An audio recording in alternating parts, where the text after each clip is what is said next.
Assalamualaikum warahmatullahi wabarakatuh. Waalaikumsalam warahmatullahi wabarakatuh. Bismillahi walhamdulillah. Wassalatu wassalamu ala sayyidina Rasulillah wa ala alihi wa sahbihi wa mawalah. La hawla wa la quwwata illa billah, amma ba'du. Saudara-saudara kaum muslimin yang berbahagia,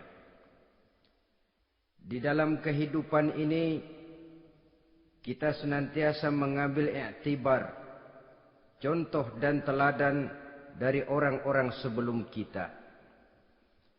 Itu sebabnya kepada baginda Nabi kita Muhammad sallallahu alaihi wasallam Allah Subhanahu wa taala menjelaskan cerita para nabi sebelum beliau dalam ayat "Tsumma naqussu 'alaika min amba'ir rusuli ma nusabbitu bihi fu'adak." Demikianlah kami ceritakan kepadamu wahai Muhammad sebagian dari kisah para rasul-rasul sebelum kamu yang dengan itu akan memperkuat hatimu, meneguhkan keyakinanmu dan memantapkan pendirianmu. Inilah manfaatnya belajar dari sejarah. Jadi jangankan kita, baginda Nabi sendiri pun oleh Allah Subhanahu wa taala diceritakan sejarah para nabi sebelum beliau yang dimusuhi oleh umatnya, yang dicaci maki oleh kaumnya, yang terusir dari kampung halamannya, bahkan sampai ada yang terbunuh oleh umatnya. Itu seluruhnya merupakan iktibar manusabbitu bihi fuadak, untuk memantapkan langkahmu, meneguhkan keyakinanmu dan menguatkan pendirianmu menghadapi perjuangan ini. Sehubungan dengan itu, pada pertemuan kali ini Al-Fakir ingin menyampaikan satu cuplikan kecil dari kehidupan seorang sahabat utama baginda Nabi, yaitu Sayyidina Umar ibn al-Khattab radhiyallahu an. Beliau adalah Umar bin Khattab bin Nufail bin Abdul Uzza dari suku Quraisy golongan Bani Adi. Perawakannya tinggi, kekar dan gagah, melambangkan sifatnya yang pemberani, tegas, dan tidak pernah kenal takut kepada siapapun. Sebelum mendapat hidayah, Umar bin Khattab termasuk orang yang berdiri di barisan orang-orang yang memusuhi umat Islam. Ia terperangkap dalam tradisi jahiliyah, di mana gemar berperang dan bermabuk-mabukan juga merupakan hal-hal yang pernah dilaksanakan dalam kehidupannya sebelum beliau masuk ke dalam agama Islam. Oleh karena itu, dalam kehidupan beragama, hidayah merupakan sesuatu yang penting. Bagaimanapun banyaknya dosa dan kesalahan yang telah dilakukan oleh seseorang, tidak seharusnya menyebabkan ia putus asa dari rahmah Allah. Sebaliknya, bagaimanapun banyak kebajikan dan kebaikan yang sudah dikerjakannya, tidak perlu membuat dia besar hati, puas, bangga, apalagi menjadi lalai karenanya. Sebab kita belum tahu akan bagaimana ujung perjalanan dari kehidupan kita ini. Saudara-saudara, kisahnya pun masuk Islam merupakan peristiwa yang menarik. Pada satu hari, dengan pedang terhunus, Umar bin Khattab menuju Darul Arqam, tempat di mana baginda Nabi biasa berkumpul dengan para sahabat. Melihat mukanya yang beringas, matanya yang nanar, orang sudah menyangka dan mengerti ini tentu akan terjadi pembunuhan. Dalam perjalanan menuju Darul Arqam, Umar bertemu dengan Nuaim bin Abdullah. Nuaim bertanya, "Ya Umar, mau kemana ente?" "Mau membunuh itu, si murtad itu," kata. "Si murtad yang mana?" Yang mana lagi? Itu yang memecah belah kita, yang menghina berhala-berhala kita, yang menjelek-jelekkan nenek moyang dan keturunan kita. Siapa lagi kalau bukan Muhammad? Kata Nuaim Umar, enggak salah. Tidak salah lagi. Salah Umar. Salah kenapa? Apa kamu enggak malu? Kamu mau pergi membunuh Muhammad. Sementara adikmu sendiri Fatimah, dia sudah termasuk salah seorang pengikut Muhammad. Mendengar ini, muka yang memang tadinya sudah marah dan merah, tambah jadi kelabu. Bukan main mangkelnya Umar bin Khattab. Orang lain dia musuhi, orang lain dia kejar-kejar. Ini malah adiknya sendiri menjadi pengikut dari baginda Nabi. Tidak jadi menuju Darul Arqam, dia berangkat ke rumah adiknya Fatimah. Adapun di rumah Fatimah sedang berkumpul Fatimah, suaminya Sa'id bin Zaid, dan seorang sahabat Habbab ibnul Arad. Mereka sedang membaca Quran. Waktu itu Quran belum lagi dijilid macam sekarang. Jadi masih merupakan suhuf atau lembaran-lembaran tercecer saja. Ketuk pintu. Ya tentu tidak assalamualaikum karena dia belum Islam. Tok, tok, tok. Siapa di luar? Umar. Mendengar suaranya saja, ini sahabat yang namanya Habbab ibnul Arad sudah lari ke belakang pintu. Sambil komat kamit baca doa mohon diselamatkan oleh Allah. Adapun Fatimah yang sedang memegang suhuf, lembaran tulisan Quran itu, menyembunyikan suhuf itu di belakang bajunya. Umar masuk. Fatimah, saya bang. Apa benar berita yang saya dengar? Berita apa itu bang? Bahwa kau sudah masuk Islam. Bang, andai kata Muhammad memang benar, bagaimana? Sudahlah, jangan belit-belit. Jawab saja, kau masuk Islam benar atau tidak? Ya. Saudara hadirin, begitu dikatakan iya, tangannya langsung melayang, menampar muka adiknya ini, sehingga mengalir darah dari hidungnya. Suaminya Sa'id bin Zaid yang mencoba melindungi istrinya, dipegang lehernya, dibanting, diduduki dadanya. Oh ini jawara ini.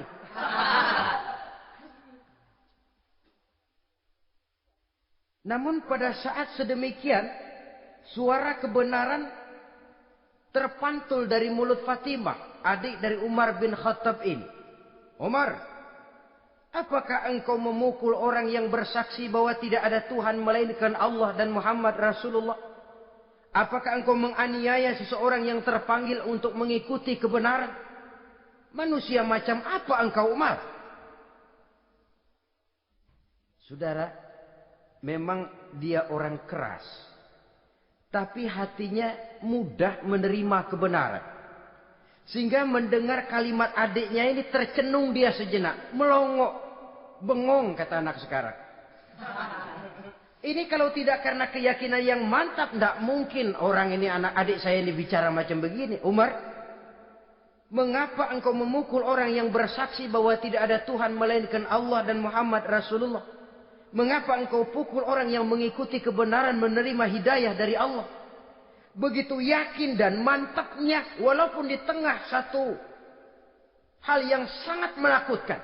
Siapa yang tidak takut orang Quraisy berhadapan dengan Umar bin Khattab yang dikenal sebagai singa padang pasir pada waktu itu? Malahan dia termasuk salah seorang jagoan di tradisi masyarakat jahiliyah itu. Ada satu pasar yang namanya pasar Ukaz. Tiap tahun di pasar itu diadakan pesta. Pertama pertandingan syair. Jadi penyair waktu itu jadi kebanggaan. Syair-syair yang menang itu digantung di dinding Ka'bah. Jadi setiap suku akan bangga kalau mempunyai ahli syair yang hebat. Nah, lalu diadakan juga lah perlombaan balap kuda, memanah, termasuk gulat. Lah Umar ini tiap kali pertarungan mesti menang. Belum pernah ada yang berhasil mengalahkan dia. Jawara. Saudara-saudara, mendengar adiknya begitu mantap hatinya. Apalagi ketika adiknya berkata begitu, suhuf, lembaran yang disembunyikan di belakang bajunya tersembul. Apa yang kau sembunyikan di balik bajumu itu? Suhuf. Apa suhuf itu? Lembaran Al-Quran. Coba saya lihat. Enggak boleh. Kenapa? Kamu kotor. Orang kotor tidak boleh megang Quran. Saya mau lihat. Enggak boleh. Kalau kamu mau lihat, mandi dulu. Diturutinya permintaan adiknya itu. Lalu diambilnya suhuf tadi. Dia baca. Kebetulan ayat yang dibacanya, ayat pertama dari surah Toha, yang berlanjut dengan ayat 14 pada surah yang sama. Dia baca. Bismillahirrahmanirrahim. Toha. Ma anzalna ilaikal Qur'ana litashqa illa tazkiratan liman yakhsha. Taha, tidaklah aku turunkan Al-Quran ini untuk bikin sukar manusia, melainkan merupakan pengingat bagi orang-orang yang takut kepada Allah. Lalu pada ayat ke-14, Innani anallahu la ilaha illa ana fa'budni. Sesungguhnya akulah Allah, tidak ada Tuhan melainkan aku, maka hendaknya hanya kepadakulah kamu menyembah. Wa aqimis sholata li dzikri, dirikanlah salat untuk mengingat aku. Inna sa'ata atiyatun akadu ukhfiha litujza kullu nafsin ma tas'a. Sesungguhnya kiamat itu pasti akan datang, yang sengaja waktunya kami tidak beritahukan kepada kamu semua, untuk kami balas segala setiap orang tentang apa saja yang telah mereka lakukan dalam kehidupan di dunia ini. Setelah membaca ayat ini, gemetar tangannya. Ah, ini sih nggak main-main ini. Ini belum pernah saya baca ajaran semacam ini. Tidak patut orang yang mempunyai kitab suci semacam ini dimusuhi. Ini sesuatu yang benar, tergetar jiwanya. Hei, Fatimah, Muhammad di mana Muhammad? Saya tidak akan memberitahu kepada kamu. Di mana? Saya tidak akan memberitahu. Lebih baik kau bunuh saya kalau memang maksudmu mau mencelakakan Muhammad. Sama sekali saya tidak akan mencelakakan dia, Fatimah. Kasih tahu saja, di mana dia? Darul Arqam. Bergegas dia menuju Darul Arqam. Di dalam Nabi memang sedang kumpul dengan para sahabat. Termasuk ada Sayyidina Hamzah yang juga terkenal jawara juga. Ketuk pintu. Ketuk pintu. Siapa di luar? Umar. Di dalam ini geger sebagian sahabat. Umar datang ini pasti bencana. Umar datang, wah, kalau istilah kampung, kerok dan urusannya.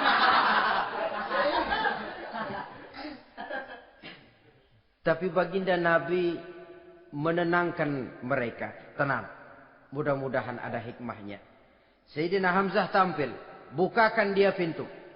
Kalau niatnya baik, kita terima. Kalau niatnya tidak baik, saya paling depan. Dibukakan pintu. Begitu dibukakan pintu, Umar masuk merangkul baginda Nabi. Kemudian dengan tersendat, Ashhadu an la ilaha illallah wa ashhadu annaka ya Muhammad Rasulullah. Saya bersaksi tidak ada Tuhan melainkan Allah, dan saya bersaksi bahwa engkau hai Muhammad adalah utusan Allah. Sahabat takbir semua. Allahu Akbar, Allahu Akbar. Kegembiraan meliputi suasana ketika itu. Kenapa? Karena sebelumnya dikala Umar belum masuk Islam, dia merupakan ganjalan yang paling dikhawatirkan oleh umat Islam. Setelah dia masuk Islam, jelas merupakan suatu keuntungan yang sangat besar. Dan dia tertarik kepada Islam bukan karena bujuk rayu orang, tidak karena diberikan harta, tidak karena diiming-iming oleh kedudukan tinggi, tapi karena kebenaran hidayah menembus hatinya melalui wasilah ayat dalam surah Thaha yang dibacanya melalui suhuf yang dipegang oleh adiknya tadi. Sejak saat itu berubah 180 derajat Umar bin Khattab radhiyallahu anhu. Tetapi tetap dengan sifatnya keras, tegas, dan tidak pernah kenal takut kepada siapapun. Cuma kalau sebelum Islam, dia kerasnya kepada Islam. Setelah dia masuk Islam, muter arah. Kepada siapapun yang memusuhi Islam, dia bersikap keras, tegas, dan tidak pernah kenal takut. Bahkan setelah beliau masuk Islam, satu hari ketika di Darul Arqam kumpul-kumpul, waktu itu Nabi belum berdakwah secara terbuka karena pengikut masih sedikit. Sayyidina Umar usul, "Ya Rasul, ada apa Umar? Alasna 'alal haq fi mamatina wa mahyana?" Ya Rasul, bukankah kita ini berdiri di atas sesuatu yang benar? Bukankah mati kita, hidup kita untuk melaksanakan sesuatu yang benar? Bala ya Umar, betul Umar. Wallazi nafsi biyadih, innakum la'alal haq in muttum wa in hiyitum. Demi Allah Umar, kata Nabi, sesungguhnya kamu dan kita semua berdiri di atas kebenaran, hidup ataupun mati. Setelah mendapat jawaban begini, Umar masuk kepada tujuan pembicaraannya. Izan ya Rasul, fa fimal ihtifal. Kalau memang begitu ya Rasul, kalau memang kita yakin kita berdiri di atas kebenaran, kita hidup karena kebenaran, kita mati pun memperjuangkan kebenaran, fa fimal ihtifal. Kenapa mesti ngumpet-ngumpet? Kenapa harus sembunyi-sembunyi? Wallazi ba'asaka bil haqq, demi Allah ya Rasul, la takhrujanna wa la nakhrujanna ma'ak. Tuhan harus keluar menyampaikan Islam ini secara terbuka, dan kami akan mendampingi Tuhan dengan segenap jiwa dan raga. Sekali masuk Islam gak tanggung-tanggung. Yang kayak begini ini yang kita perlukan sekarang ini. Begitu masuk Islam gak tanggung seluruhnya, jiwa dan raganya masuk Islam. Beliau yang pertama kali mengajukan ide, kenapa harus dakwah sembunyi ya Rasul? Wong kita berdiri di atas kebenaran, memperjuangkan sesuatu yang hak. Kalau kita mati, kita pun mati membela kebenaran. Kenapa mesti fafimal ikhtifa? Kenapa harus sembunyi-sembunyi? Mulai sekarang mari keluar ya Rasul, saya akan dampingi Tuhan, nyawa taruhannya. Saudara hadirin yang saya hormati, selalu dia tempat-tempat yang pernah dia melaksanakan maksiat sebelum dia Islam, selalu dia kunjungi sampai dia berkata, tidak ada tempat yang pernah saya melakukan kesalahan sebelum saya Islam yang harus saya tutupi dengan kebajikan setelah saya Islam sekarang ini. Bahkan ada satu riwayat menjelaskan beliau itu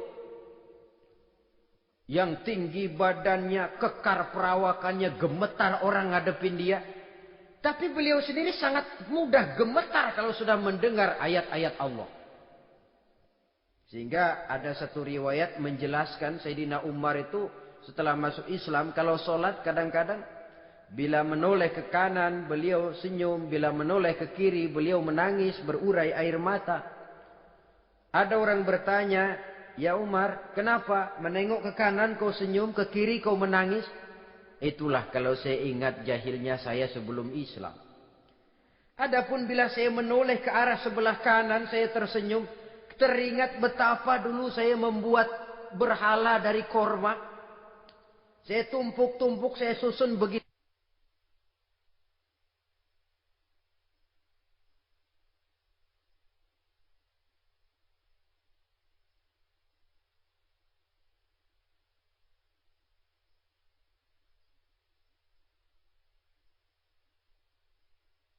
Itu rupa. Setelah saya sembah, saya makan itu korma. Gagah betul saya waktu itu. Sampai Tuhan pun saya makan. Adapun kalau saya menoleh ke kiri, teringat putri kesayangan saya yang terbawa oleh tradisi jahiliyah. takut menanggung aib, merasa malu mempunyai anak perempuan sampai dia terkubur hidup-hidup. Berurai air mata saya mengingat semua itu. Padahal Nabi sudah memberikan jaminan. Sebab saudara jangan lupa, orang kafir masuk Islam, dalam Islam itu dihitung dari bayi lagi. Dari nol, itulah untungnya. Jadi misalnya sudah 60 tahun, dari kecil sampai 60 tahun kafir. Umur 61 masuk Islam. Nah, sejak umur 61 itulah yang dihisab oleh Allah. 60 tahun ke bawah gratis bersih pemutihan. Istimewa betul. Tapi jangan lalu diniatin, gua kafir aja ah. Nanti sudah tua-tua mau giliran mati baru Islam. Nah, itu diniatin lain. Ini yang karena faktor hidayah, saudara-saudara. Nah, cintanya kepada baginda Nabi luar biasa. Dalam setiap pertempuran beliau selalu di front terdepan.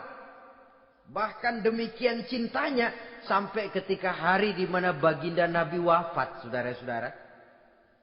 Disampaikan berita wafat Nabi kepada Umar ini. Ya Umar, baginda Nabi sudah wafat. Kamu ngomong apa? Baginda Nabi sudah wafat. Bukan sedih, nyabut pedang, keluar matanya melotot. Siapa yang bilang Muhammad mati, saya tabas batang lehernya. Begitu cintanya beliau kepada baginda Nabi, sampai-sampai nggak menerima kalau Nabi wafat. Taruhlah nggak bisa mati bersamaan, bolehlah mati beriring-iring saja barangkali maksudnya. Saudara-saudara, cabut pedang, kelayaban kemana-mana. Ayo, siapa ngomong Muhammad mati, saya tabas batang lehernya. Sampai bertemu dengan Sayyidina Umar, Sayyidina Abu Bakar. Di tempat orang banyak, Sayyidina Abu Bakar yang bijaksana ini pidato. Ayuhan nas, man kana ya'budu Muhammadan, fa inna Muhammadan qad mata. Wa man kana ya'budu Allah, fa inna Allah hayyun la yamut. Wahai manusia, barang siapa yang menyembah Muhammad, maka Muhammad sudah mati. Tetapi barang siapa yang menyembah Allah, Allah akan hidup selamanya dan tidak akan pernah mati. Mendengar pidato ini, Sayyidina Umar sadar bahwa sebenarnya yang tidak bisa mati itu cuma Allah. Bagaimanapun agungnya baginda Nabi, besarnya baginda Nabi, tinggi akhlak budi pekertinya Nabi, cintanya beliau kepada Nabi, toh Nabi manusia. Dan manusia harus mati. Kemudian dibacakan surah Ali Imran ayat 144. Wa ma Muhammadun illa rasul qad khalat min qablihi rusul afa immata aw qutilan qalabtum ala aqabikum. Muhammad tidak lain daripada manusia, telah datang kepadanya rasul. Apakah jika ia mati engkau kembali menjadi murtad atau mundur ke belakang? Mendengar ayat ini dibacakan, Sayyidina Umar sadar, berurai air matanya, menangis dalam kesedihannya. Ini cintanya yang demikian tinggi kepada baginda Rasulullah sallallahu alaihi wasallam. Begitulah seluruh kesalahan yang dia lakukan pada saat sebelum dia masuk Islam, berusaha dia tutupi dan dia tebus dengan segala kebaikan, pengabdian, perbuatan soleh setelah dia masuk Islam. Sehingga diajarkan oleh baginda Nabi, ittaqillaha haitsu ma kunta wa atbi'is sayyi'atal hasanata tamhuha wa khaliqin nasa bi khuluqin hasanin. Bertakwalah kamu kepada Allah, kata Nabi, dimanapun saja kamu berada. Jadi takwa tidak kenal tempat. Dimanapun saja kamu berada, bertakwalah kepada Allah. Di rumah takwa, di pasar takwa, di kantor takwa, di tengah orang banyak takwa, pada waktu sendirian takwa. Ittaqillaha haitsu ma kunta. Bertakwalah kau kepada Allah dimanapun saja kamu berada. Jangan takwa pakai tempat. Di masjid takwa, di kantor nyolong. Itu tidak haitsu makunta. Yang diajarkan oleh Nabi, dimanapun kamu berada, bertakwalah kepada Allah. Wa atbi'i sayyi'atal hasanah tamhuha. Dan iringi perbuatanmu yang salah dengan kebaikan. Jadi kalau satu saat terselip kita berbuat salah, cepat iringi dengan kebaikan. Tamhuha, dengan harapan kebaikan yang kita kerjakan akan menutupi dosa yang terselip kita lakukan. Ngomongin orang, astagfirullahalazim. Banyak istighfar. Istighfarnya mudah-mudahan bisa nutupin dosa karena ngomongin orang. Tapi jangan lalu tambah sulap. Ngomongin orang istighfar. Terus ngomongin lagi istighfar lagi. Itu tentu tidak bisa dengan cara begitu. Barangkali terselip pernah mengambil harta orang tanpa alasan yang hak. Imbangi dengan rajin sedekah misalnya. Barangkali pernah menyakiti hati orang. Imbangi dengan perbuatan yang bisa menyenangkan hati orang lain. Itu namanya mengiringi perbuatan yang bersifat salah dengan kebajikan. Ini yang dilakukan oleh Sayyidina Umar. Setiap pelosok hampir dia datangi. Tempat-tempat di mana dia pernah melakukan kesalahan sebelum Islam. Di sana dia tegakkan kebajikan dan kebaikan. Kegagahannya, keperkasaannya, keberaniannya sepenuhnya bulat-bulat sudah diwakafkan untuk kepentingan Islam. Saudara hadirin yang saya hormati, diperlukan orang-orang yang punya keberanian macam Sayyidina Umar. Berani karena panggilan hidayah, bukan berani babi. Babi berani juga babi, cuman nyeruduk. Artinya berani yang tanpa pertimbangan. Berani yang tanpa pertimbangan pada akhirnya akan menyulitkan kita sendiri. Beliau gagah, beliau berani, beliau punya kekuatan, beliau punya wewenang. Dan itu dimanfaatkannya untuk menjadi backing baginda Nabi kita Muhammad sallallahu alaihi wasallam. La takhrujanna wa la nakhrujanna ma'ak ya Rasul. Ya Rasul, keluar, sampaikan dakwah secara terbuka. Saya akan mendampingi Tuhan. Jika ada yang ganggu Tuhan, saya paling depan. Backing yang mendampingi Rasul untuk menyampaikan risalah Islamiyah ini. Saudara hadirin yang saya hormati,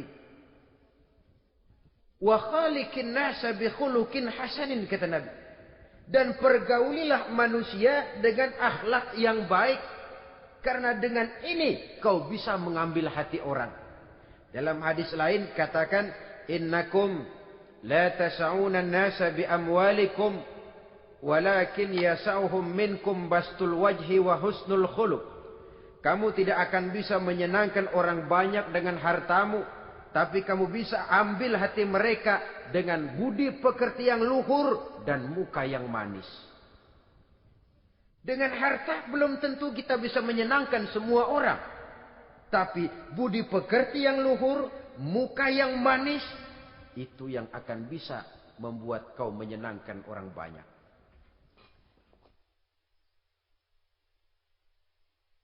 Setelah baginda Rasul wafat,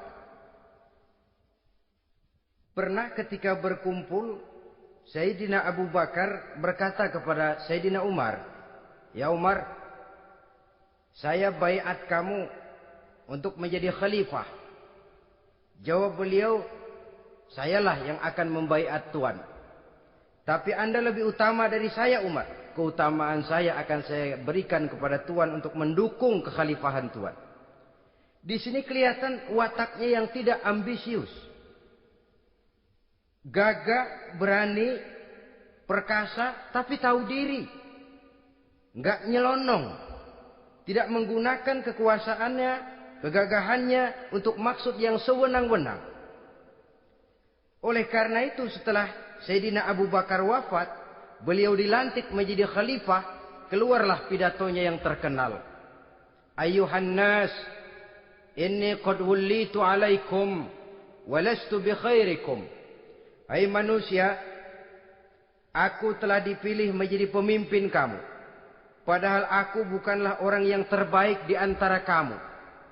Kalau tidaklah karena aku melihat keutamaan, keteguhan yang dapat melindungi kalian, berat rasanya aku memikul amanah ini. Sebab apa? Alangkah beratnya menunggu datangnya perhitungan di akhirat nanti terhadap Umar.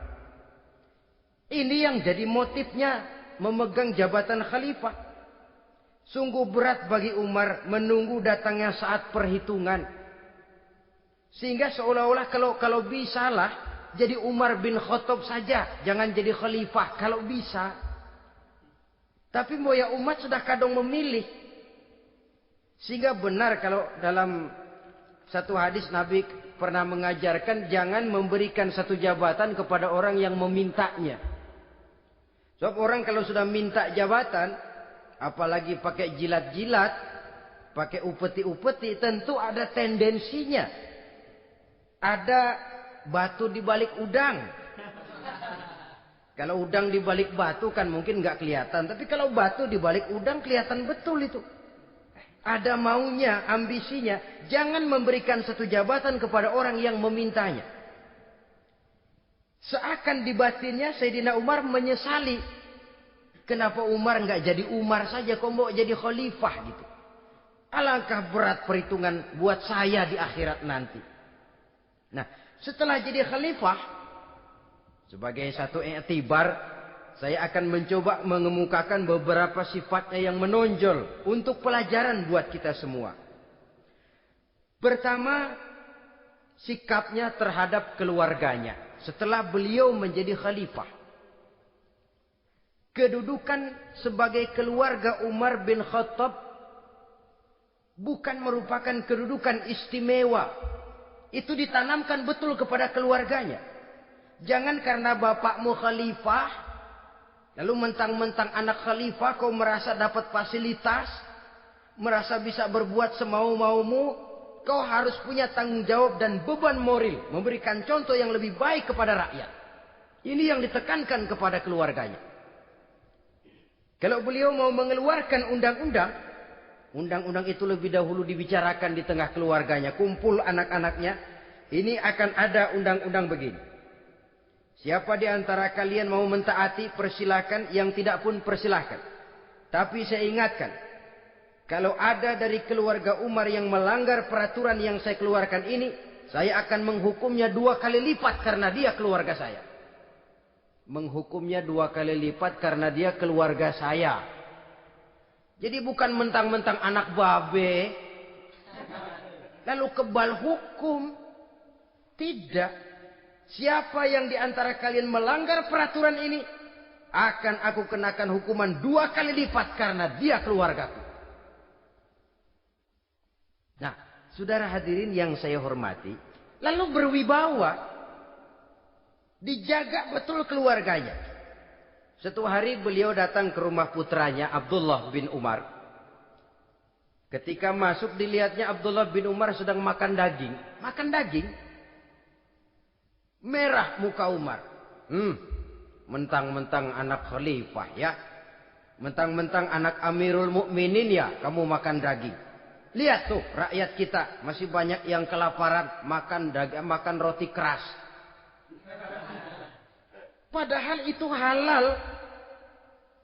Sesuatu yang diperoleh dengan usahanya sendiri. Tetapi begitu hati-hatinya Umar untuk menjaga pandangan orang. Keluarga khalifah merupakan beban moral sebab akan dijadikan contoh oleh rakyatnya. Mentang-mentang anak khalifah ya makan daging. Lihat tuh rakyat, roti keras digarotin. Lain saat beliau pergi ke satu pasar. Di situ dilihat ada sapi gemuk-gemuk. Tempat lain sapinya kurus-kurus. Tanya, ini yang gemuk-gemuk sapi siapa? Sapi Abdullah bin Umar. Sapi anaknya. Panggil Abdullah bin Umar, suruh sini. Datang anaknya itu. Abdullah bin Umar, bagaimana ceritanya sampai ini? Begini, Bapak. Dahulu itu dengan uang saya beli sapi kurus-kurus. Lalu saya rawat Saya berikan upah orang untuk merawat sapi-sapi itu. Sampai sekarang dia menjadi gemuk. Akan saya jual dan keuntungannya tentu sesuatu yang halal. Subhanallah, kata Umar. Kau ini anak Amirul Mukminin. Jual sapimu. Ambil modalnya, untungnya, masukkan Baitul Mal untuk urus kepentingan orang Islam. Dia nggak mau anaknya terlibat bisnis, ndompleng kekuasaan ayahnya. Karena mentang-mentang anak khalifah lalu segala macam bisnis lancar. Orang takut karena apa? Anak babe. Ada lagi. Pada waktu pembagian harta ghanimah, putri beliau yang namanya Hafsah, ini adalah istri baginda Nabi, meminta bagian. Kaum kerabat ayah, ini kerabat khalifah, kitalah dulu kerabat. Kalau kau kerabatku, maka jatahmu nanti dari ayahmu. Harta ini masih lebih banyak dibutuhkan oleh orang-orang Islam. Nanti belakangan, kalau ada sisanya. Belakangan kalau ada sisanya. La haula wala quwata illa billah.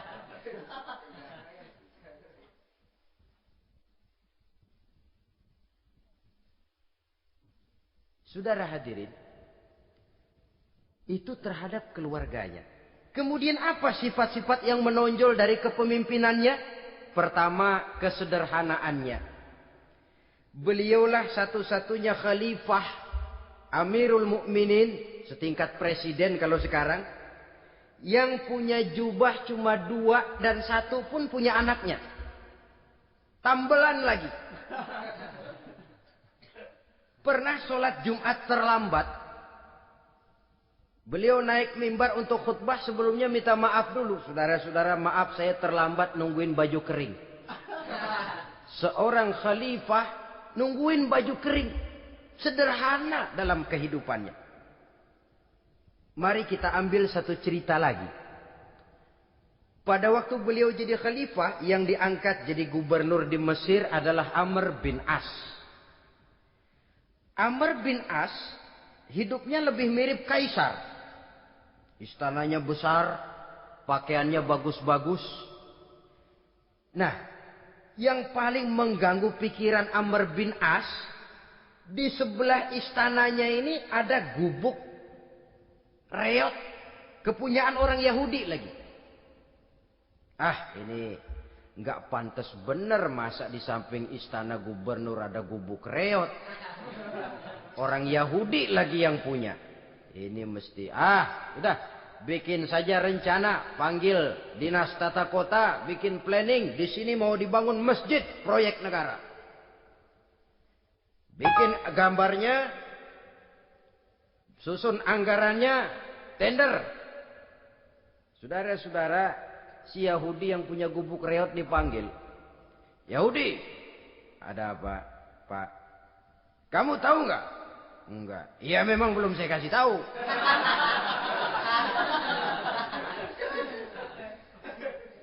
Ada apa, Pak?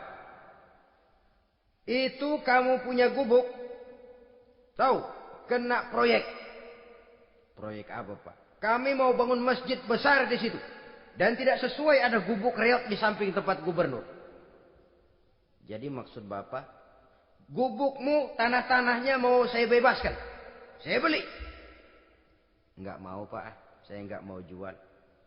Saya bayar 2 kali lipat. Enggak mau. 3 kali lipat. 6 kali lipat juga enggak mau, Pak. Saya dari muda peres keringat banting tulang cuma segitu-gitunya, Pak, tempat saya tinggal. Gubuk reot sama tanahnya sedikit. Makmur saya, Pak, cuma rumah sama sumur.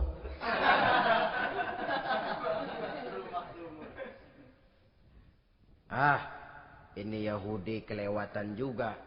Akhirnya turun perintah, sudah, kalau dia nggak mau dibebaskan, gusur saja, tarik, ambil bulldozer. Digusur. Yahudi ini berurai air matanya.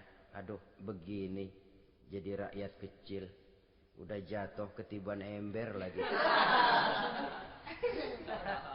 Tapi pikir-pikir Amr bin As kan bukan yang paling atas. Dia kan cuma pejabat, masih ada atasannya lagi. Lapor lapor. Yahudi ini berangkat ke Madinah. Bayangkan dari Mesir ke Madinah. Jalan. Di sepanjang jalan dia berpikir. Fikir membanding-banding. Kalau gubernurnya saja istananya begitu mewah, apalagi khalifahnya. Kalau gubernurnya galak main gusur, apalagi khalifahnya. Dan saya bukan orang Islam, apa dia lemin ngadu? Apa dapat tanggapan? Berangkat dia sambil harap-harap cemas. Sampai di pintu kota Madinah. Dia temui orang lagi tidur di bawah pohon korma. Selamat siang Pak. Ada apa? Pak. Apa? Mau lapor. Lapor apa? Bapak tahu Khalifah Umar bin Khattab? Tahu? Istananya di mana Pak? Istananya di atas lumpur. Di atas lumpur. Di atas lumpur. Pengawalnya banyak Pak. Banyak. Siapa Pak? Yatim piatu, janda-janda tua, orang-orang miskin, orang-orang lemah. Itu pengawalnya. Pakaian kebesarannya apa sutra apa-apa Pak? Pakaian kebesarannya malu dan takwa. Saya nggak ngerti Pak. Itulah Umar bin Khattab. Lalu orangnya sekarang di mana Pak? Di depan ente. Rupanya yang dia tanya itulah orangnya. Gemeter Yahudi ini. Keringat bercucuran. Coba istananya di atas lumpur. Sebab beliau berprinsip. Bagaimana saya bisa menghayati nasib rakyat kalau saya tidak merasakan apa yang mereka rasakan.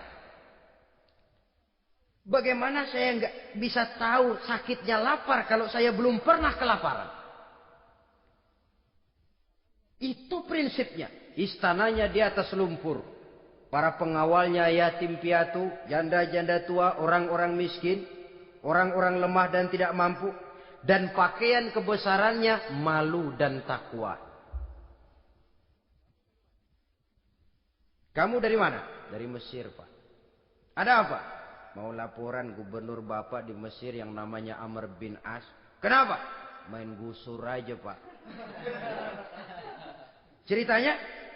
Iya dia mau bangun masjid. Kebetulan di areal itu saya punya tanah sama gubuk segitu-gitunya.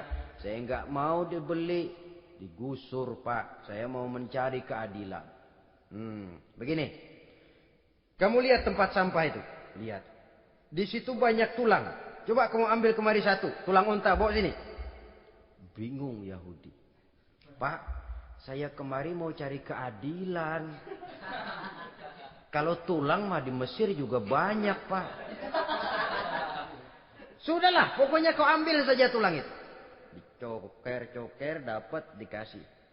Tulang itu digaris lurus oleh Sidina Umar dengan ujung pedang. Red.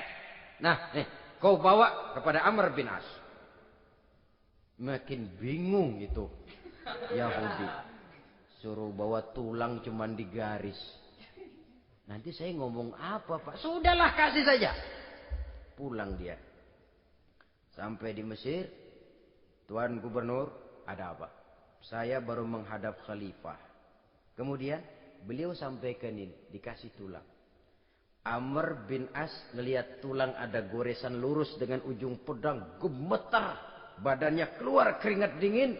Panggil kepala proyek. Proyek batal. Masjid nggak jadi didiriin. Itu gubuk Yahudi diriin lagi. Ini Yahudi makin bengong. Ini gubernur dapat tulang doang segitu takutnya.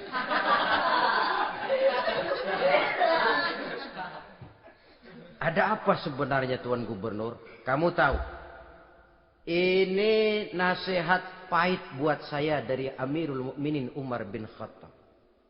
Seolah-olah beliau bilang, "Hai Amr bin As, jangan mentang-mentang sedang berkuasa ya. Pada suatu saat kau akan jadi tulang-tulang kayak begini. Maka mumpung kamu masih hidup dan berkuasa, berlaku lurus dan adillah kamu seperti lurusnya garis di atas tulang ini. Red. Lurus, adil, jangan bengkok. Sebab kalau kamu bengkok, nanti aku yang luruskan pakai pedangku. Siapa yang enggak ngeper digituin. Sampai akhirnya apa? Kata si Yahudi, Pak, kalau begitu Islam adil ya. Adil. Kalau gitu biarin dah Pak, tanah saya. Mau kamu jual? Bukan saya jual Pak, saya kasih aja dah.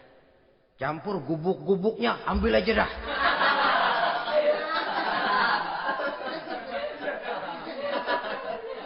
Masuk Islam si Yahudi ini oleh karena keadilan dari Umar bin Khattab. Begitulah kesederhanaan hidupnya. Sampai saudara, yang ironi betul, pernah Utsman bin Affan, Ali bin Abi Thalib, Thalhah dan Zubair kumpul mendengar berita bahwa Sayyidina Umar ini punya hutang. Bayangkan, seorang khalifah untuk melangsungkan hidupnya sampai punya hutang. Padahal Baitul Mal di bawah kekuasaannya. Berunding Utsman, Ali, Thalhah, Zubair. Kalau kita langsung ngomong sama Umar nggak enak dong, dia nggak bakalan terima. Lewat putrinya aja, Hafsah deh. Baik. Hafsah ngomong sama Umar, Abah, kenapa?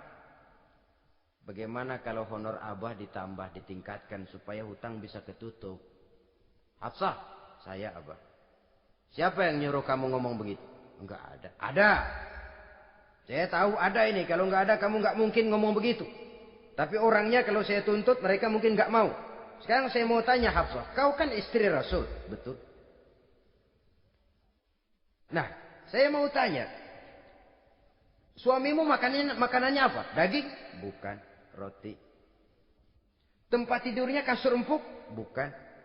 Kain kasar yang kalau musim panas kami bentangkan. Kalau musim dingin separuh buat tidur, separuh buat selimut.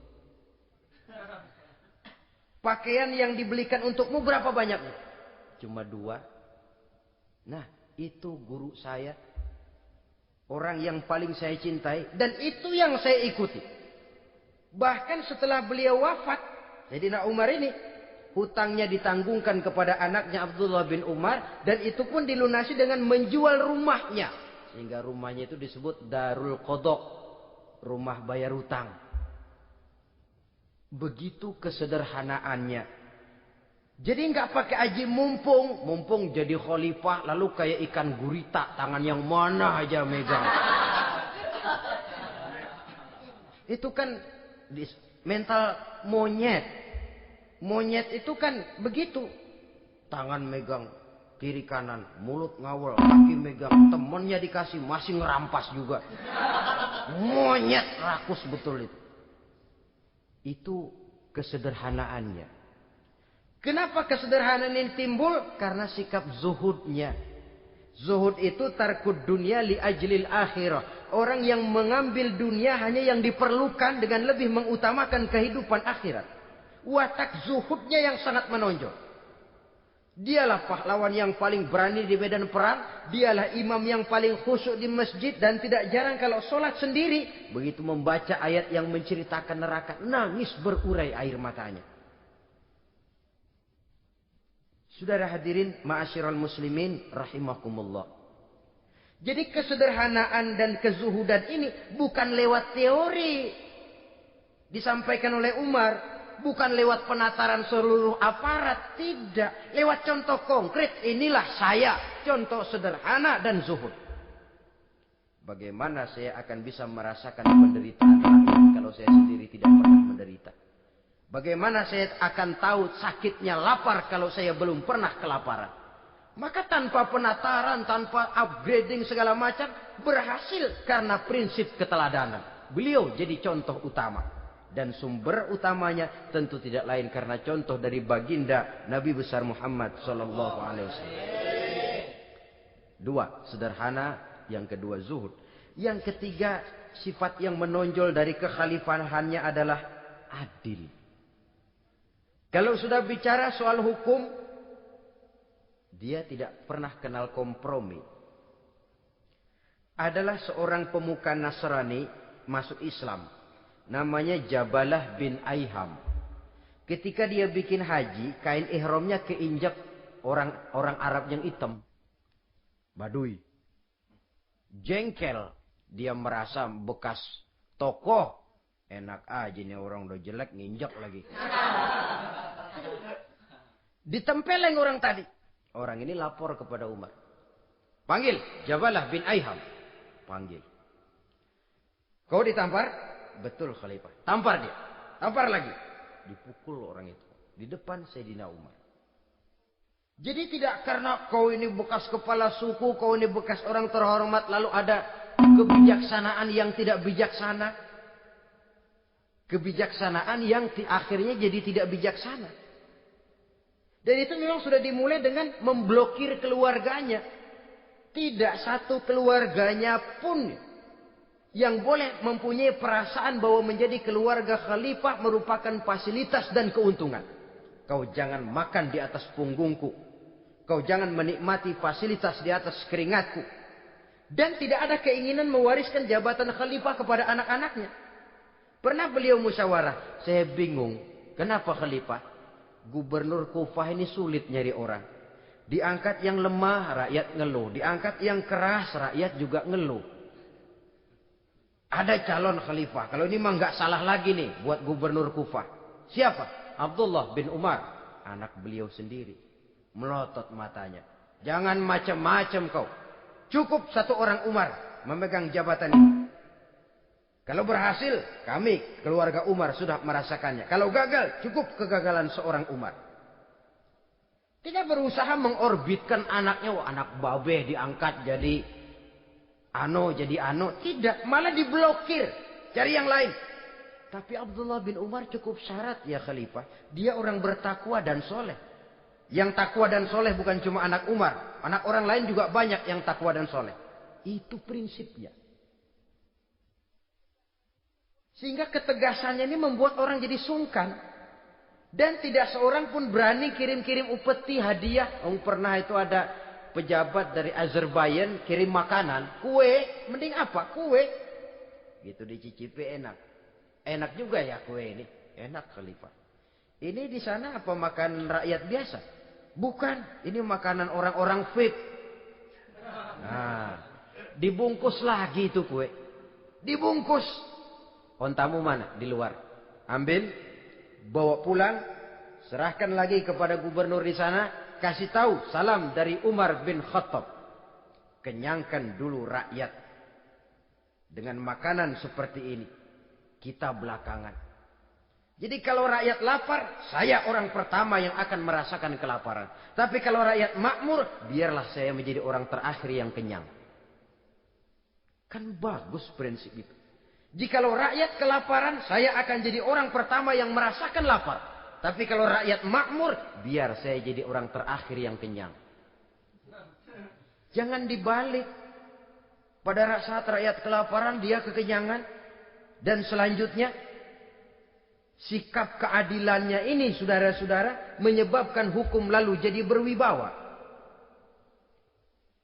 Pernah, beliau jalan-jalan di lorong kota Madinah. Di tempat yang namanya Harah bersama Aslam.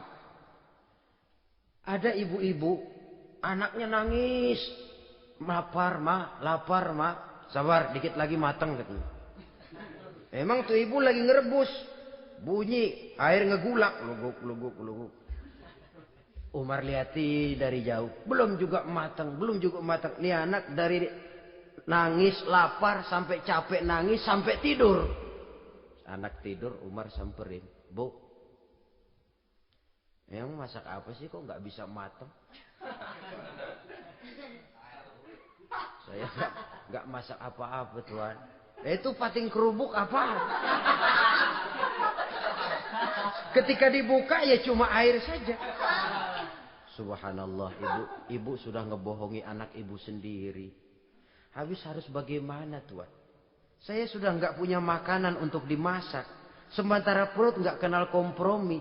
Jalan satu-satunya, ya terpaksa anak saya bohongi. Saya bilang sebentar lagi matang sampai dia tidur sekarang ini. Memangnya Khalifah Umar gimana sih ngurusi rakyatnya? Subhanallah, dia orang zalim. Dia yang memegang urusan kami, tapi dia nggak tahu nasib saya. Anak kelaparan, keluarga terlantar. Oh, begitu. Iya. Zalim betul Umar bin Khattab itu. Kalau begitu ibu tunggu sebentar. Dia pulang bersama Aslam menuju Baitul Mal. Dia ambil tepung 1 karung, dipikul sendiri. Dipikul sendiri, kata Aslam, ya Khalifah, biar saya yang bawa. Jangan. Kenapa Khalifah? Apa kau kira kau sanggup mikul dosa saya di akhirat nanti? Biar saya yang mikul sendiri. Dia bawa ke tempat tuh ibu-ibu. Dia masakin sendiri. Nah bu, sudah matang, persilakan masak. Makan. Alhamdulillah Tuan. Mudah-mudahan Allah memberkahi Tuan. Tuan lebih baik dari Umar bin Khattab yang zalim itu. Memang sebenarnya Tuan siapa, kata tuh ibu? Saya. Iya. Saya ya Umar bin Khattab yang ibu bilang zalim itu. Gemetar si ibu. Gemetar si ibu. Tapi memang peka dan menghargai kritik orang. Tidak membungkam setiap orang yang nadanya sumbang atau berbeda.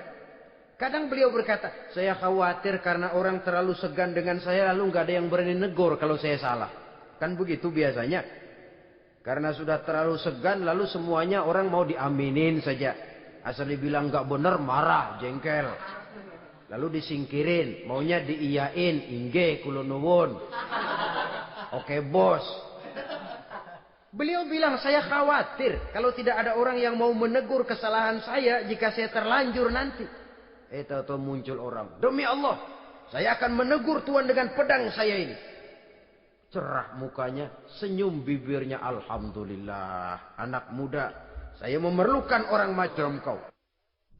Yang berani berkata ya terhadap yang benar dan tidak terhadap yang tidak benar, apa dan bagaimanapun resikonya.